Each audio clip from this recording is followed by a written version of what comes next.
everybody, hope you're doing well. It's July, and that means, I just fell off my chair. And that means all of you beautiful people who got into med school this application cycle will be heading into orientation week soon and like starting med school soon. That's crazy. Congratulations, it's a huge deal. So yay, that's awesome, you're awesome, everything's great, that's fabulous. Or maybe you're kind of scared, terrified, maybe like I was.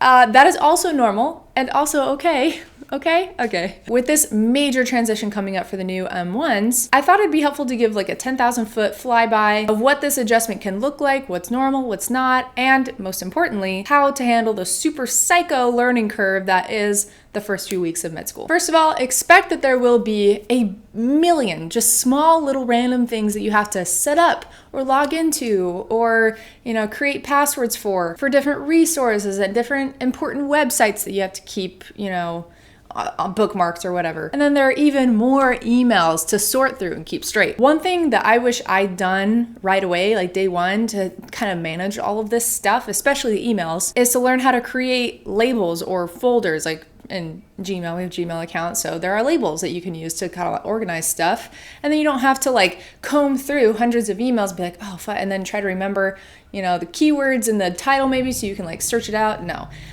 Create a label. Once you read an email, you're like, okay, label that seems important. I'm going to keep it with my in my anatomy label, or I'm going to keep it in my research label. You can just keep it all nicely organized, and then you don't have to scramble like I did for like the first semester, like 7:59 a.m. trying to find my 8 a.m. class updated Zoom link that was sent out. And I'm like, oh my gosh, trying to find it, trying not to be late to my classes. So don't be like me. Be smart and learn how to organize your stuff, especially your email. Maybe I'm a total putz and everyone else in the whole world already knows how to do this and is already doing this, but I didn't think of this until after first semester, and I really wish that I had just taken like the 15 to 20 minutes at the beginning to learn how to do all of this and make my labels and organize everything nicely. Would have saved me a lot of stress. This is something like a skill that'll serve you well forever and ever. Anyway, organization is key in med school. So along those same lines, resource overload is real in the beginning. And if you had a good thing going in undergrad as far as a study strategy goes, if it ain't broke, don't fix it. You're going to get a lot of advice from a lot of people about, you're going to have to totally, you're going to have to do all these things differently with your studying. It's like, no, everyone is definitely unique in the way that they study. So don't just like try to incorporate all of that study advice into one. Kind of start from your base, right? Start with what you know and what you're comfortable with, and add or, prune or modify accordingly as you go along. That's probably the least stressful way to go about this at the beginning of first semester of med school. Making tweaks to your strategy as you go along to be able to study more efficiently is 100% normal. I think I changed something up a little bit almost every day for the first month of med school. And then once you start getting into organ systems, if you don't start with organ systems right away at your school, every organ system I've had to just kind of reevaluate and see what I need to adjust, because each organ system is very different. Some of them are more math heavy, some of them are more like very much conceptual, some are more hands-on. You just kind of got to roll with it and adjust studying accordingly. So don't be hard on yourself if you're like, I feel like I'm doing something different every day for studying, it feels so inefficient. No, it's fine. It's okay.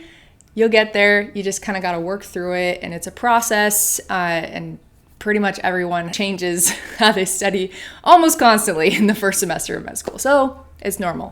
Don't worry about it. So I'll be doing a video fairly soon about how my study strategies and habits have evolved and changed over the course of first year and going into second year. So be on the lookout for that, and be sure to ask older students at your school what the most high yield resources are for the exams as they're prepared at your school, because again, each school is pretty different. A lot of places do professor written. Our school does partially professor written exams, and you just kind of got to ask the older students, hey, what do I need to focus on here? And those older students can help point you in the right direction to the best resources so you can fill any gaps in your studying and adjust faster to the workload. Also, don't underestimate the importance of getting fully 100% situated and comfortable at your new place, if you're moving. Don't wait to the last minute to move, because you'll almost certainly feel rushed, and that only adds to the stress of starting med school anyway. And just don't do that to yourself, My significant other and I, we moved into our place about almost a month early, because we only came with like a small car or stuff. We really had to buy like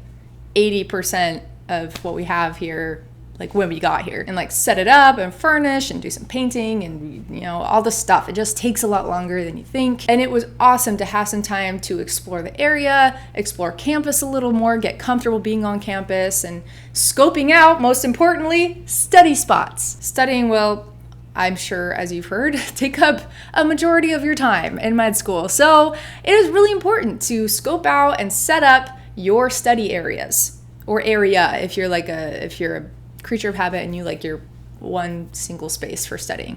Like back here, this is one of my study areas. This is my main one for the past year. Since most of it's been online, I've mostly been home, but I would go to campus sometimes, and I have a couple of my favorite rooms, a couple of favorite spots to go to.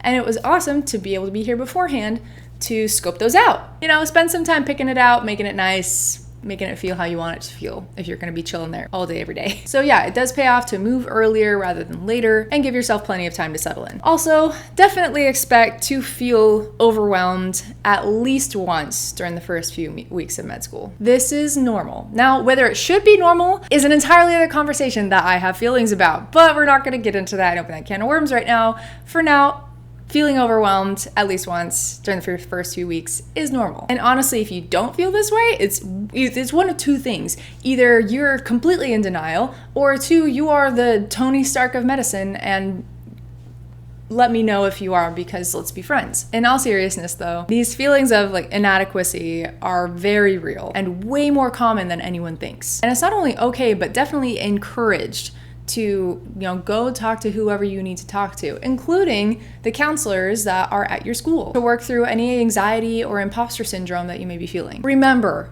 you got in. You're in med school. Your school would not have accepted you if they didn't think that you were awesome and totally capable and likely to be an amazing med student and physician. And on that high note, let's wrap this up. I hope this overview of the adjustment process to med school and how to handle some of the tougher things that you may encounter has been helpful to all of you incoming N1s. Please feel free to reach out if you have any questions, or if you just really need someone to hype you up. I got you. DM me, comment down below. Remember to like and subscribe if you haven't already. Thank you so much for watching, and catch you next week.